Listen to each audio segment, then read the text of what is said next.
பாகம் 2 பதுவை அந்தோணியார் 13 புதுமைகள் 7 விஷம் தப்பறையாளர்கள் புனிதர் உணவருந்த இருந்த உணவில் விஷம் கலந்திருந்தார்கள்.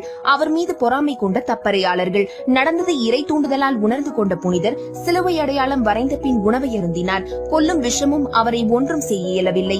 8 செல்வந்தனின் இதயம் ஒருமுறை அடக்க திருப்பலியின் போது இறந்த இச்செல்வந்தனின் இதயம் இறைவனிடம் சென்று சேரவில்லை, அலமாரிக்குள் உள்ளது என்றார். திறந்து பார்த்தபோது அவனது வீட்டு அலமாரியில் ஏனைய விலை உயர்ந்த ஆபரணங்களுக்கு நடுவில் இருந்தது. உங்கள் செல்வம் எங்குள்ளதோ அங்கே உங்கள் இதயம் இருக்கும் என்றார். 9 குழந்தை இயேசு தனது நண்பர் வீட்டில் தங்கியிருந்த போது புனிதரின் கரங்களில் குழந்தை இயேசு இறங்கி வந்தார்.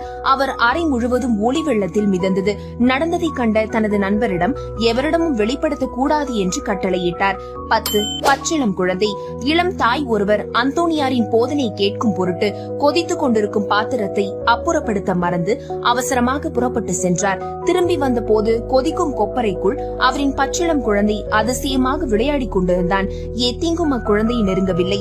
11 சுற்றுப்புறம் எங்கும் மழை கடுமையாக கொட்டி தீர்த்தது. வெளியரங்கில் புனிதரின் போதனை கேட்டுக் கொண்டிருந்த கூட்டத்தின் நடுவே சிறு மழை துளி கூட விழவில்லை. அனைவரும் கூட எதுவுமின்றி பத்திரமாக இருந்தார்கள். 12 அந்தோணியார் ரொட்டி துறவு இல்லத்தில் உணவில்லை. அன்று அனைவரும் பட்டினிதான் என்று எண்ணினார்கள். அந்தோணியார் ஜெபித்தார். கண்ணை மூடி திறப்பதற்குள் அதிசயமாக அங்கு ரொட்டி வந்து சேர்ந்தது. அனைவரும் வயிறார உண்டார்கள்.